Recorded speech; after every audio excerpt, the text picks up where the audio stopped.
ஒரு முஃமினுடைய பண்பு எப்படி தெரியுமா? அவன் உலக அளவில் பலமானவனாக தன்னை சுற்றி ஒரு அழகான ஒரு சூழ்நிலையை உருவாக்குகின்றவனாகவும் தான் அவன் இருப்பான். நபிகள் நாயகம் ஸல்லல்லாஹு அலைஹி வஸல்லம் அவர்கள் சொன்னார்கள், அல் முஃமினுல் கவி ஹைரும் அஹப்பு இலல்லாஹ் மினல் முஃமினுல் தஈஃப். பலமான முஃமின் ஹைர், அவன் சிறந்தவன். யாரை காட்டிலும்?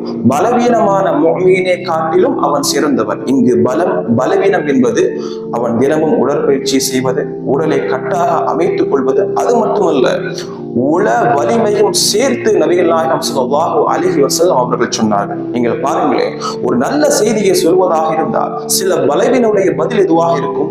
ஒரு ஏழ்மையிலிருந்து வந்த ஒரு சிறுவன், நான் டாக்டர் படிக்க போறேன் அப்படி சொன்னா, இங்க வீட்டுக்கு கூலி கொடுக்கவே முடியாம இருக்கு, நாமே ஏழ்மையாக இருக்கின்றோம், ஏன் டாக்டர் படிக்க போறியா? ஏன்? அவனுடைய பலவீனத்தை அந்த சிறுவன் மீது அவன் திணிக்கின்றான். இந்த பண்பு ஒரு முஃமினுடைய ஒரு பண்பாக இருக்காது. நன்றாக உணர்ந்து கொள்ளுங்கள். ஒரு வார்த்தையை நாம் பயன்படுத்துகின்றோம்.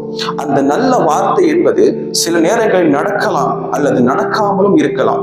நடப்பதற்கு எந்த ஒரு சாத்திய கூறுகளும் இல்லாமல் இருந்தாலும் அந்த வார்த்தையை பயன்படுத்துவது என்பது சிறந்த பண்புகளில் ஒன்றாகும். நபிகள் நாயகம் ஸல்லல்லாஹு அலைஹி வஸல்லம் சொன்னார்கள், கலிமத்துல் ஃபஹல், நல்ல வார்த்தை என்பது எனக்கு மிகவும் விருப்பமானது என்று சொன்னார்கள்.